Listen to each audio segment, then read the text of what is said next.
فرمایا مجھے یہ بات پسند نہیں کہ اپنے آپ کو تم سے ممتاز کر لوں، آپ کے یہ الفاظ سونے کے حروف سے لکھنے کے لائق ہیں۔ ایک سفر میں رسول اللہ صلی اللہ علیہ وسلم صحابہ کے ساتھ تھے،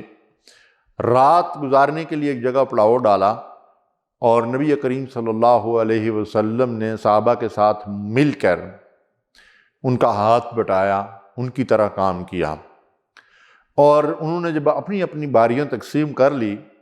کسی نے کہا میں جانوروں کا چارہ اکٹھا کروں گا، کسی نے کہا لکڑیاں اکٹھی کروں گا، کسی نے کہا چولہا بناؤں گا، کسی نے کہا کھانا پکاؤں گا، علی ھذا القیاس۔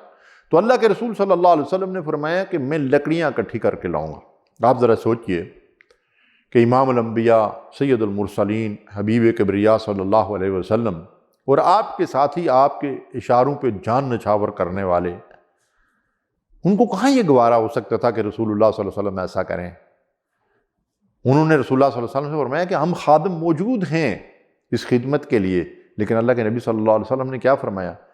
فرمایا مجھے یہ بات پسند نہیں کہ اپنے آپ کو تم سے ممتاز کر لوں، آپ کے یہ الفاظ سونے کے حروف سے لکھنے کے لائق ہیں۔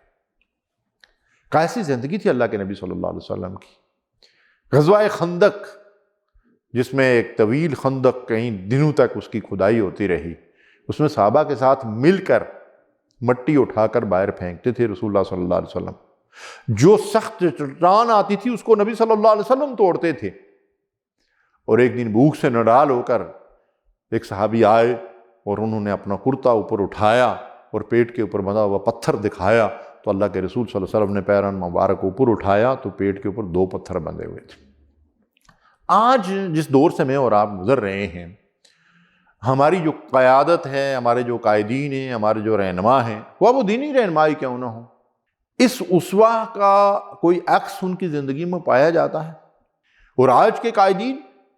ان کے لیے خصوصی پروٹوکول ہے، وہ وی آئی پی لوگ ہیں، وہ ایک الگ مخلوق ہیں۔ اللہ کے رسول صلی اللہ علیہ وسلم نے کیا صحابہ کرام کے درمیان رہتے ہوئے سفر و حضر میں، گھر میں، باہر، کبھی بھی کوئی ایسی وضع قطع، کوئی ایسا لباس، کوئی بچھونا، کوئی اوڑھنا، کوئی نشست و برخاست یا کوئی رہائش، کوئی بھی ایسا یہ ہے کہ الگ سے کوئی طریقہ اختیار کیا تھا جس کی وجہ سے یہ محسوس ہو کہ یہ اللہ کے رسول صلی اللہ علیہ وسلم ان سے جدا اور ان سے الگ کوئی شخصیت ہے؟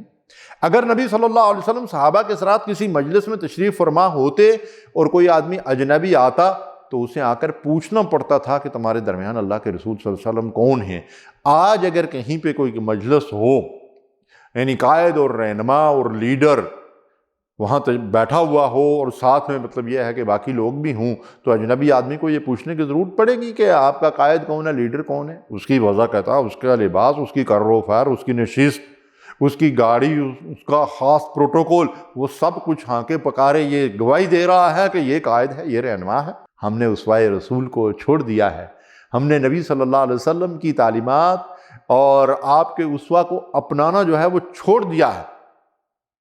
تو ناظرین کرام، اسوہ رسول میں ہمارے لیے بہترین نمونہ ہے۔ ہمیں اپنی زندگی کو تکلفات سے پاک کر کے سادگی کو اختیار کرنا چاہیے، خواہ وہ لباس میں ہو، خوراک میں ہو، کھانے پینے میں ہو، رہائش میں ہو، پوری زندگی کو تکلفات سے پاک کر دینا چاہیے۔ وآخر دعوانا الحمدللہ رب العالمین۔